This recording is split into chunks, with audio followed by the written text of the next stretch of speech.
নমস্কার, কেমন আছো সবাই? অসীমা ব্লগে তোমাদের সবাইকে স্বাগত জানাই। আজকে দেখো একটু চিকেন পাস্তা বানাবো।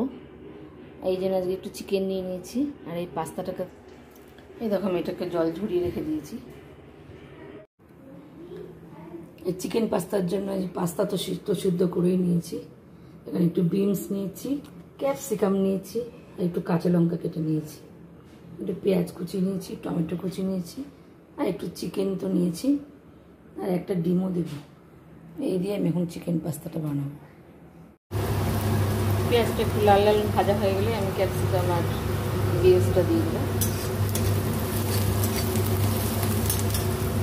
আর টমেটো আর চিকেনটাও দিয়ে দেবো, তারপর ডিমটা দেবো। এই যে আমার চিকেন পাস্তা রেডি। একটু এখন একটু চাট দিয়ে দেবো।